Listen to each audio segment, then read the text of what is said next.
I was accused of child abuse by CPS after a false tip, but the investigation unraveled the truth and led to a neighbor's shocking arrest. I had just gotten home from work, tired and looking forward to a quiet evening. It was a regular Tuesday, or so I thought. The kind of evening where you put your keys on the counter, make yourself a cup of tea, and slump into the couch, hoping for a few hours of peace. But as soon as I stepped inside, something felt off. The house was too quiet. Normally, there would be noise. Maybe the TV was on or my spouse would be in the kitchen, chopping vegetables or cleaning up. But there was nothing. I walked through the house, and everything seemed fine, except for the strange tension that lingered in the air. I went to the kitchen, expecting to see my spouse working on dinner or scrolling through their phone. But the kitchen was empty. The dishes from breakfast were still there, half washed. I frowned, wondering where they were. It wasn't like them to leave things half done. I called out their name, but no answer. My mind immediately started to race. Had something happened? Maybe they went for a walk or ran out to grab something from the store. But it felt wrong. That's when I heard a knock at the door. It was a sharp knock, followed by another, and then a third. I walked over to the door, peeking through the peephole. I froze. Standing on the other side were two people. One of them was holding a clipboard, and the other had a badge on his belt. Without thinking, I opened the door. "Can I help you?" I asked, trying to sound calm despite the pounding in my chest. The woman with the clipboard smiled at me, but it wasn't a comforting smile. It felt rehearsed. "We're from Child Protective Services. We received an anonymous tip, and we need to speak with you about a concern." A tip? My heart dropped. I had no idea what she was talking about, but the mention of CPS sent a chill through me. "Of course," I said, stepping back and letting them inside. "What's this about?" "We're just following up on some concerns regarding your household. Could you tell us who's currently living here?"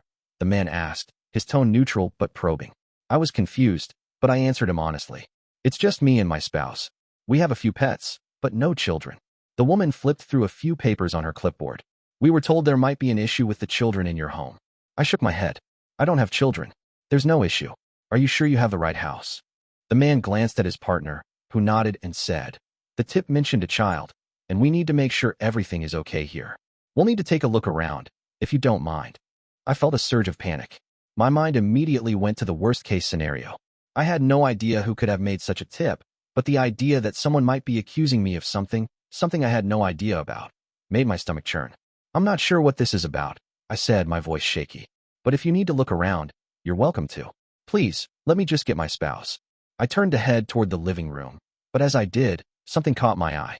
The door to the office, usually shut tight, was slightly ajar. I stopped in my tracks. My spouse's phone was sitting on the desk, the screen cracked. It wasn't like them to leave it out like that. Before I could think about it any further, the man cleared his throat. "Are you sure there's no one else here?" I turned back, forcing a smile. "I told you, it's just me and my spouse." They both exchanged a look. "Could you call them for us, please? It'll just help clear things up." I nodded, stepping towards the phone on the counter. But then, before I could dial, the woman stepped forward, blocking my path. "Actually, we'd prefer to speak to your spouse in person," she said, her tone no longer as polite as it had been before. "Okay," I said, feeling my nerves tightening. "I'll go check the back." But as I passed the office door again, I couldn't shake the feeling that something wasn't right. The phone left out, the door ajar. It didn't make sense. I should have known better than to ignore the strange signs earlier. I walked towards the back of the house, calling out my spouse's name. No response. I checked the bathroom, the closet, even the guest room. Still nothing. The silence was deafening now. I stood at the edge of the hallway, frozen for a moment. Then I went back to the front door and looked at the two CPS workers. They hadn't moved, still standing near the entrance, looking expectantly at me. "Maybe you should just come with me," I said, suddenly feeling like everything was unraveling. Something was off, something I couldn't quite put into words. But when I turned, I saw it. My spouse standing there, near the front door, eyes wide with a look of pure shock. "Where have you been?" I asked, relief flooding through me. I hadn't realized how much I'd been holding my breath until I saw them standing there. But there was something in their eyes that immediately told me something was wrong. Something was happening. "Can we talk?" they said softly, their voice almost pleading. Before I could respond, I saw the same look of confusion flash across the CPS workers' faces. They turned to me and then to my spouse. I didn't understand what was going on, but before I could ask, the woman spoke up. "We need to step outside. Now." My chest tightened as I followed them, heart hammering. Something was wrong. This wasn't just a random check. This was something bigger, and I wasn't ready for what happened next. We stepped outside, and the cool air hit me like a slap in the face. I looked at my spouse, standing there with a nervous glance. clearly not sure what was going on either.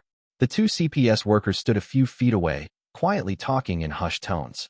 I could see the tension in their posture, like they were trying to make sense of what was happening as much as we were. The woman with the clipboard was the first to speak, her voice sharp. "We were told there was a child here in need of protection. That's why we showed up." I stared at her, trying to make sense of what she was saying. "A child? There was no child." "I already told you," I said, my voice steadying. "We don't have any children here." The man cleared his throat, then looked down at the papers in his hand.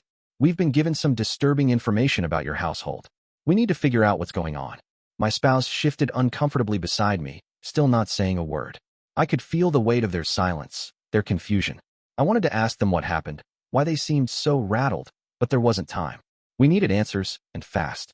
The woman with the clipboard glanced at the man. "We need to search the premises. It's standard procedure when we get an anonymous tip like this." I opened my mouth to protest, but was cut off by a sharp voice from behind me. "What's going on here?" I spun around, and my stomach dropped. Standing at the end of the driveway was someone I hadn't expected to see. A neighbor, someone who lived just a few houses down. We'd always been friendly enough, but I hadn't seen them much lately. Why were they here? The CPS workers turned to face the newcomer. The woman took a deep breath before speaking again. "We received an anonymous tip about a child in danger, and we're following up. Do you know anything about it?" The neighbor looked confused at first, but then something clicked in their expression. Their eyes darted between me, my spouse, and the CPS workers before they spoke, their tone suddenly cold. I didn't think it was my place to say anything, but I might know who made that call. I felt my pulse quicken. My mind was racing. The whole thing felt like it was spiraling out of control. The CPS workers exchanged a glance, their interest piqued. "Do you have any information on the caller?" The neighbor hesitated, clearly uncomfortable with the direction this was going. "Look, I don't know the full details, but there's been some talk. Some people have been, well, they've been watching you. Or maybe not you exactly, but someone here." I couldn't believe what I was hearing. Who could have been watching us? Why would anyone even think there was a child here in the first place? The woman stepped forward, more urgent now. "Who called? What do you know?" The neighbor shifted uncomfortably. "I don't know their name, but I know where they live. It was one of the people across the street, the ones who have been acting strange lately. They've been watching you for a while. I'm not sure why, but they've been asking questions." My mind was spinning. I glanced at my spouse, who still hadn't said a word, their face pale. What were they hiding? And why hadn't they told me about any of this? "Who exactly are you talking about?" the man from CPS asked, his voice sharp now, with an edge of frustration. The neighbor sighed. "I'm not sure. I think it's the woman who lives 3 houses down. She's been making comments. Things about a child, about someone being hurt." I felt a knot tighten in my stomach. This was escalating quickly, and I was still no closer to understanding what was really happening. Before I could ask anything else, my spouse finally spoke, their voice barely above a whisper. "We should go inside. We need to figure this out." There was an underlying desperation in their tone that I hadn't noticed before. Something wasn't right, and I could feel it in my gut. I couldn't figure out what had happened, but I knew I had to get to the bottom of it. I nodded, motioning for the CPS workers to follow us back inside. But as we walked up to the door, I saw it. The look of guilt on my spouse's face, something they hadn't shown before. I hesitated, unsure what to do next. "What's going on?" I asked them, my voice sharp. They looked away, avoiding my gaze. "It's not what you think." Before I could press further, the CPS workers stepped into the house. The man immediately began inspecting the rooms, while the woman stayed near the door, watching us. "Is there anyone else here?" she asked again, her tone growing more insistent. "No," I replied, growing more frustrated. "There's just us. Please, can someone tell me what's going on?" The woman shot me a look, clearly not interested in answering any more questions. "We'll need to see everything," she said, her voice now more like an order than a request.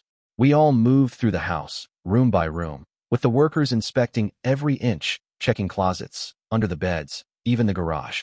I was growing more agitated by the second. This was absurd. Nothing had prepared me for this. But when the woman reached the office, everything came to a screeching halt. She pulled a piece of paper out of her clipboard. "This is the address the tip was registered under." The paper fluttered in her hands, and my heart sank when I saw what was written on it. It was my spouse's handwriting. I froze. I stared at the paper, then back at my spouse, who was now avoiding my gaze. It didn't make sense. Why would they do this? The woman's voice broke through my thoughts. "Can you explain this?" And that's when the truth hit me like a freight train. I stood there, staring at the paper in the CPS worker's hand, the words on it blurring before my eyes. It felt like the world had tilted on its axis, everything that I thought I understood now crumbling around me. The handwriting on the paper was unmistakably my spouse's, and yet I couldn't fathom why they would be involved in this. I turned slowly toward my spouse, my mouth dry, struggling to find the words. "What is this?" I managed to croak, my voice barely above a whisper. My spouse didn't respond immediately. Instead, they glanced at the ground, their hands trembling. It was the kind of look I'd never seen on them before: shame, fear, and something darker that I couldn't place. I felt my heart rate spike, the tension in the air suffocating me. "We need to talk," my spouse said, their voice tight, as though they were choking on the words. The CPS worker looked from the paper to me, then back to my spouse. "Is there something you want to explain?" she asked, her tone clipped now, like she was losing patience. I didn't want to look at the paper anymore. I didn't want to believe it. But the longer I stared at it, the more it felt like a trap closing around me. I glanced at my spouse again, my chest tight with 1,000 questions. They had to explain. They had to tell me what the hell was going on. My spouse finally met my eyes, their voice small but resolute. "I never thought it would come to this," they said, barely above a whisper. I wanted to scream at them to just tell me the truth, but instead, I felt the world tilt again. The CPS workers had been waiting for an answer, their presence only making everything feel more suffocating. "Look," my spouse continued, their hands shaking. "I made a mistake. A big one. But it wasn't supposed to go this far. I didn't mean for anyone to get hurt. Not you. Not anyone." I could feel my pulse in my ears, the sound deafening. "What did you do?" I asked, the words barely coming out. My spouse inhaled deeply, and I could tell they were struggling to keep their composure. It was supposed to be a warning, a way to shake things up, but I didn't mean for it to get out of hand. My stomach dropped. A warning? A warning for what? I felt my body go cold, but I didn't interrupt. I had to know the whole story. "I thought," my spouse continued, "that if someone called CPS, it would just make things uncomfortable. It would make people start asking questions. But I didn't think they'd actually show up at the door." I felt my breath catch. "You made the call? You reported us?" They nodded, their eyes filled with regret. I wasn't thinking straight. I was scared, and I thought it might make people stop talking about us, stop questioning things. The air around me felt thick, and for a moment, I wasn't sure I was even breathing. "You called them about us?" My voice cracked, and I could hear the disbelief in it. "But why? Why would you do that?" My spouse looked pained, like they were being torn apart by their own confession. "It was because of them," they said, pointing vaguely toward the door, where the CPS workers were standing, still holding the paper. "Those neighbors. The ones you don't talk to much. They've been spreading rumors about us. About you. About how we live. About what people think happens here." And it started getting to me. It made me feel like everything was falling apart. I felt the weight of their words crashing into me. It wasn't just about an anonymous tip. It was a full-blown lie. My spouse hadn't just thought someone might see something wrong. They had deliberately fabricated a story to get attention. And now, it was out of control. "Why didn't you tell me?" I asked, my voice breaking. "Why didn't you come to me? Why didn't you trust me enough to share this?" My spouse's eyes were filled with guilt. I didn't know how. I thought if I could just make it go away, but then it snowballed.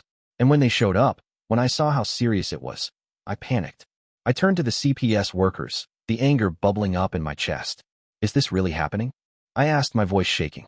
"You're here because of a lie?" A lie my spouse made up. The man from CPS didn't respond immediately. He simply looked between my spouse and me, his face impassive. The woman, on the other hand, seemed more sympathetic, though I could see how professionally pissed off she was. "Unfortunately, it's not that simple," she said. "We follow protocols when we get these kinds of calls, and when we find something concerning, even if it turns out to be a mistake, we have to investigate. But we'll make sure everything gets cleared up. Right now, it's about understanding how far this situation has escalated." I felt the full weight of my own helplessness. Everything I thought I understood about my home, my life, was now flipped upside down. I glanced at my spouse again, their face a mess of regret, but still refusing to meet my eyes. I wanted to be angry, but more than that, I felt a deep sense of betrayal, something sharp and cold lodged in my chest. "I didn't want this to happen," my spouse whispered. "I never wanted anyone to get hurt. But I thought if I could just make people stop, if I could control how things were seen, it would all go away." The CPS workers exchanged another look, and then the woman spoke again. "We've completed the inspection, and from what we've gathered, there is no immediate threat to anyone here. However, based on what we've learned, we'll be filing a report and possibly pursuing this case further. Falsifying a report like this is a serious offense, and there will be consequences." I looked at my spouse, feeling every ounce of the weight of their decision pressing down on me. I couldn't even process what had just unfolded in front of me. The lie, the panic, the fact that it had all gone so far. I felt sick. But there was something else, too. Something I hadn't expected. The final twist. As the CPS workers prepared to leave, the woman turned to me, her expression softening just a fraction. "Just so you know, we've spoken with the neighbor who made the initial tip. It turns out, they've been using your address as leverage in their own ongoing issues. We'll be taking appropriate action on that front as well." A final, cold truth landed with a dull thud. The neighbor who'd been spreading rumors? They were playing their own game. And now, everyone would know the truth. My spouse's lie had led to a chain reaction, one that now involved not just CPS, but an entire web of deceit. The consequences would follow. But at least for now, the weight was lifting. Slowly, the nightmare was over. For now. But things would never be the same. And neither would we.